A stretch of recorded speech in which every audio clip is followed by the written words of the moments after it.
So, Hei'An Socials podcast. I'm Shane, I'm Glory. and we're here with. Matic, the frontman for Hei'An. I have some questions today about the upcoming album, Kiss Our Ghosts Goodbye. So, congrats on that, by the way. How do you guys feel about the response to the announcement so far? So far, it's been really positive. I'm really happy because, we've made quite a shift in style compared to the first record, although I do, see it as a pretty natural evolution, but it was still a pretty drastic one. So we were kind of a bit worried, about how people would react to it.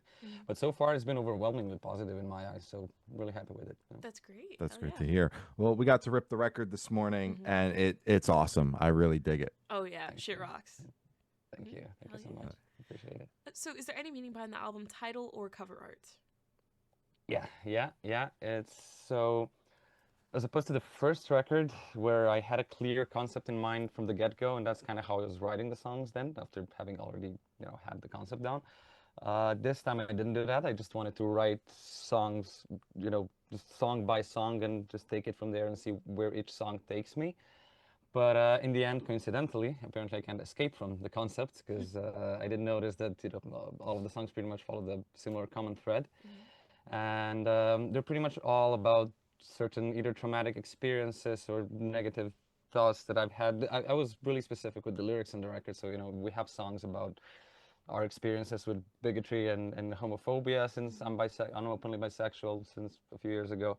And I've been diagnosed with MS, and a lot of songs were about that and different aspects of that and just me working through that. And all the kind of different kind of stuff, different kind of ghosts that were kind of haunting me. And I wanted to take the chance, to sort of cathartically work through all of those issues that I've had or I've been having or maybe even still have through the writing process. And, through that, I wanted to kiss my own ghosts goodbye, so to speak. Yeah. But I really wanted to, at least try to spread a tiny bit of hope and positivity into the world and onto the listener. So that's why with the title, I'm kind of, calling to the listener and asking the listener to also maybe use this, this whole thing to work through their own shit and to kiss their own ghosts goodbye as well. So we can all kiss our ghosts goodbye. So there's that. How wonderful is that? I'm so happy you had music as an outlet to process everything, because that's definitely why it's there. It's its purpose. For sure. Absolutely. For sure, yeah. The cover art? Cover art. Yeah, cover art. So yeah, I wanted to sort of symbolize my, just feeling of being lost internally and personally, not to, in all this experience that I've had that I just briefly touched on. And that's why I really early on envisioned having myself in some form on the album title, since it's such a personal album for me. And I always envisioned it being in kind of a desert wasteland kind of setting, so it really, really symbolizes this, confused vibe, this aspect of loneliness and of feeling just so alone in all of this, experience that I've had. And and then we put those little ghosts in the background to symbolize me running from those, traumatic past experiences. So, I feel like, because we didn't put the album title onto the album art, because I really prefer it when bands do that, when it's just the art and the art is just strong enough so that it speaks for itself. Absolutely. So I kind of wanted, the art itself to almost spell out in a visual way the album title. So that was kind of the idea behind it. And I feel like Remy, who, did the artwork, he really captured it perfectly. It's pretty much exactly as I envisioned it in my head. I just, wasn't good enough at graphic design to do it myself. Yeah. So he killed it, and I'm really happy with it. Yeah. Wonderful. All right. Oh, yeah. So, can you tell us a little bit about the writing process for the album? So yeah, this time I chose to kind of completely shift my mindset when it comes to writing for this record, because for the first album I was mostly, if not in all cases, I wrote all the songs with just myself and an acoustic guitar. So I usually just started with lyrics right off the bat and vocal melodies right off the bat, and just took it from there. But this time I really wanted us to up our production skills and to really up our game in terms of that for the new record, so that we can really at least try to compare to all those big bands that we all listen to and love. And I felt like we were lacking in that department with the first record. So I actually was starting off writing each song by just playing around in my DAW, just playing with different synth sounds, playing with loops, playing with maybe little riffs, playing with, I don't know, little electronic beats, and only then I added actual drums and stuff. And so yeah, I took the songs from there, saw what's interesting and what works, what excites me, what makes me feel something, and then shared it with the rest of the boys in the band. And what's really cool is that although I started the process myself for all of the songs, I think, well, most of the songs, it was still a much more collaborative process than for the first album, where it was really 90% me. Because here, you know, when I kind of had all those outlines and, you know, sort of the grid for each song kind of worked out, you know, I shared it with the boys, and you know, every one of them brought so much of their own character and own input into it, and that's why, you know, I feel like this record is even more instrumentally exciting than the first one in a lot of ways, because we're just so much more collaborative than ever before. And yeah, and interestingly enough, in a completely opposite way as opposed to last time, I started writing lyrics at the very end of the process usually, by just, you know, thinking about, okay, so we have this song, it sounds like this and this and this, what does it make me feel? And when it did, I, you know, started to put some lyrics on top and vocal melodies on top. So it was really kind of a production type of process that only then led to, you know, it was almost kind of the other way around. First it was production, and then it was writing, where it's traditionally the other way around, you know. So it was interesting, but I'm pretty happy with the product. So That's great. How curious.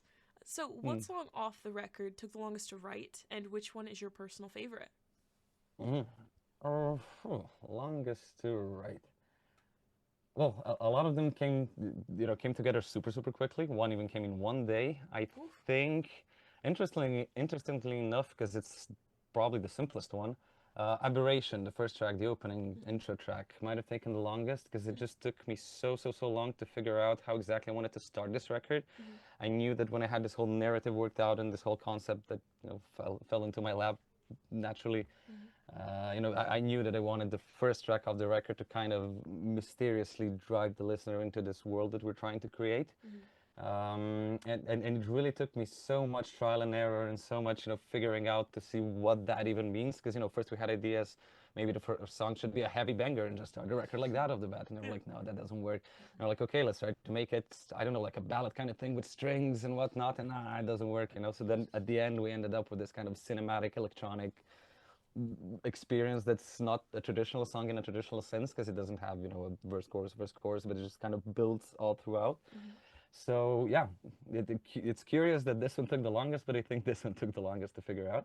Sure. And my favorite, can I pick two? Sure. Yeah, And explain why? Yeah. Okay, yeah, because I mean, I love them all. I love them all, but I would really like to highlight "What a Shame," which is already out. It was the third single, I think, because I just feel like that song actually almost didn't make it onto the record, because when we started writing it, it felt kind of way too different, like it would stand out too much from the rest of the tracks. But then through the course of creating the whole record, everything started sounding much more unified, and, you know, it ended up actually working and, you know, sounding like it does belong on the record. So we put it on there. I'm happy that we did, because I love it. It's, you know, I'm really happy that we got to play with the drum and bass beat in the, you know, in the chorus, and with all of those kind of funky things that, you know, it's not like they're unheard of, but I feel like we did use some elements in ways that maybe have not been used before in this exact kind of way. So I'm kind of proud of that, and that's why that one would be one of my favorites for sure. And then the other one is probably What They Have to Save, the final track on the record and the most recent single, because I just feel like I really pushed myself vocally for that one. Like I had to take lessons to even, you know, be happy with the way I was singing those lines. I mean, I could already hit the notes, but it just, you know, I wasn't happy with the performance overall. So it was kind of a challenge to make the song, because it's a really vocal-driven song, because it's a more, you know, melodic one and more chill one. And I knew that my vocal performance in that one in particular would have to be as good as I can possibly make it. And it was really, you know, it came down to me really pushing myself and actually noticing some noticeable progress until I got to the point where I could pull it off exactly the way I heard it in my head. And I feel like that's why, you know, I'm so proud of the fact that the song itself kind of pushed me to become a better musician on its own. And that's why it has to be one of the favorites. Absolutely. So how'd the track list for your album come about? Did you guys write the opener be the opener, closer be a closer, shuffle around and see what fits? What was that process like? We had even more demos than we ended up actually recording songs and putting onto the record. And some of those ideas might even, you know, end up, I mean, in any future releases, we'll see. But you know, we're just kind of writing, and as I mentioned a bit earlier, you know, I really wanted to take it track by track this time and just see where each song leads us until kind of the whole picture, you know, came together like little puzzles, and we finally started seeing the whole thing. And yeah, then it just came down to picking the songs that fit the whole narrative and the whole world that we were trying to create the most. And for those other songs that could have still hypothetically fit, but didn't fit quite as well, we just decided to save them for later, and just so we have this big, full album that just makes sense as an album, not just that we, release random songs just to put them into the ether, but I really, wanted it to kind of make sense conceptually at least a bit. And yeah, in terms of the exact track list, we were kind of shuffling them around when we had the demos and kind of listening to them, back to back and seeing what fits in terms of, pacing and everything and storytelling. So, the record kind of starts off really super personal, because it starts off with a few songs. The first one is about my MS, and then we go from there, and then we kind of go more and more outward, especially lyrically speaking, because it starts, the record kind of slowly starts shifting the focus into the outside world, and what they have to say is a really existential track that sort of, analyzes the decaying state of society right now, and so it was sort of kind of this big story. Um, yeah, Aberration, the opener track. That one was written to be the opener track. That was the only one where that was the intention. Gotcha. Oh, Makes yeah. sense. And would you be able to tell us where your headspace is at while you're creating the record? Well, I mean, in a very, just personal human sense, a very bad headspace, honestly. Just, the process of creating the record really helped me work through, those issues that I mentioned. And I'm still, fighting some of those ghosts, and maybe some new ghosts have popped up that we might have to work through later. But I did feel like, it truly was a therapeutic experience that kind of helped me even more than therapy. So that being in that really bad mental state at the time when we kind of started working on this whole thing, which lasted a pretty long time, sadly, it actually led to something good and something positive, and it actually led to me feeling much better because of it. So yeah, it's great. That's great. But yeah, in a more musical sense, again, the main focus for us as a band and as musicians for this record was, okay, we want to improve. Let's analyze what we did with album one. Let's see everything that we can do better this time. So we really, we pushed ourselves as instrumentalists. The boys rehearsed like crazy. Again, I was taking additional vocal lessons after years of not taking them, and kind of trying to improve. We were really, we were also really trying to be analytical when listening to other artists, and instead of just enjoying songs, kind of starting to think about, okay, let's think about the structure. What did they do here? What, why does this work? Okay, I really like this part. Why do I like this part? What do I like about it? Can we do something like this, but in a Hei'An way? So it was a really kind of a explorative learning experience, musically speaking. But yeah, that's what made it that much more exciting. It just, it felt like we were just playing around and seeing what works and seeing what, sticks together. And in the end, it just worked even better than when we didn't have this kind of, explorative process. So yeah, I guess these two headspaces. Exactly. Gotcha. That makes sense. I know you mentioned, like, obviously the record is deeply personal to you, and you said the lyrics are kind of on the nose in a sense. Like, what are you feeling going into the release of the record, emotion wise, considering you're putting yourself out there? Are you nervous, happy, excited, anxious? Like, what are you personally feeling? I was really nervous before we dropped the first single, because the first single was Make Me Want to Leave You, which is actually the first song we co-wrote with Elias, who, the harsh vocalist who joined the band, I think, in 2023, who's actually my partner. So, it was kind of almost like a coming out song, although the song is not a love song. It tackles the issues that we were facing because of our relationship. But it was also at the same time the first song where we kind of publicly made it pretty clear that we are together, and we were debating whether we should just not say it out loud or if we should, but we decided that we should, just because of the fact that I feel like even myself as a listener, when I listen to a song by a band and when it really hits me and when it really touches me, and then when I maybe watch an interview, I hate it if the artist is too vague. I really like it if the artist tells exactly what they were feeling, because then I can relate to it more, even if we had totally different experience. It's just, it feels more real.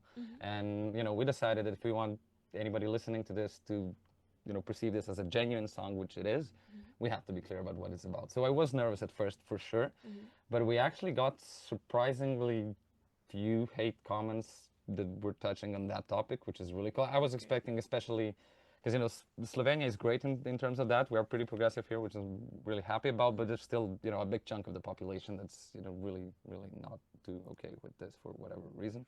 And especially from Slovenia, from here, from our home country, I was expecting maybe an extra level of hate from some groups, but we didn't get that, which I'm really happy about. Yeah. But now going into the actual release, I don't feel nervous anymore. I'm actually, the process of creating this record was so long. The first little ideas, like the littlest ideas, were actually kind of left over from the writing process for album 1. But then I severely reworked them and just played around in my DAW, like I explained earlier, and blah blah blah. But it really took a really long time to take it from the very first starting point to now when it's going to be released.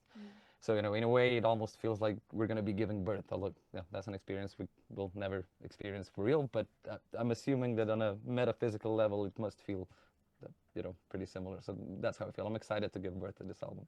Beautiful. Oh, yeah. I love it. I love it. And I know we keep talking about how long it took. So just to kind of get a full scope on things, when did the writing process start? When did you have masters in hand? Rough dates, they don't have to be exact. Yeah. So again, the little ideas some of them did come onto this record. They did make it onto it. Did happen on the writing process for the first album already. But we started actively writing this record a little before the first album was released, but it was already fully done. We had it in our hands, but it wasn't even released yet. But we always like to keep writing and exploring stuff and just creating. So we did start playing around with some ideas back then already. So that would be sometime in 2022 already, I think. And then the writing process itself took a really long time. Then it took us a while to figure out who exactly we want the team on this record to be, because again, as I did say, we wanted to up our game in terms of production. So we ended up half self-producing this and having it co-produced by Randy Slaw, who we also worked with on album 1, but there he just gave some additional production. He wasn't an actual co-producer. Now he was, although remotely, but still. And then it took a long time to figure out who exactly want to mix this record, and we actually went through a few mixing engineers and just they sent a few references, we sent a few references, they sent a few tracks back just to get a feeling for it. And it took a bit to settle on who exactly won to mix this, because we were really picky about how we wanted it to sound, and we wanted it to sound exactly like we wanted and no compromises. So we had to find the right guy, and I'm so glad we did. Thank you, Joseph.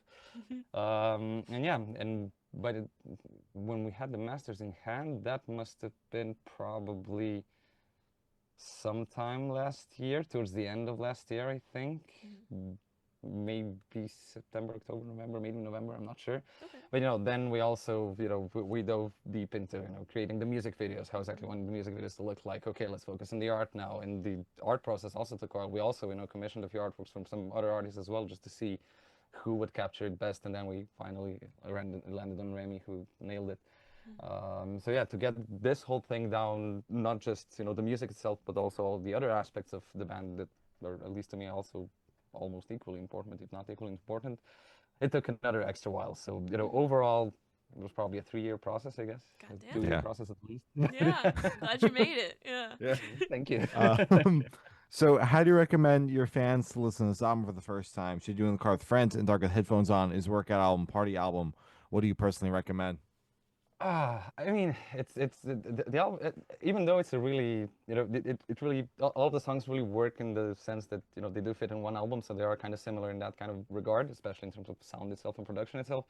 I feel like the album still offers a lot of variety, so there are definitely some songs that you can, go to the gym and just, pump the weights and then listen to the heavy breakdowns and then work out for sure.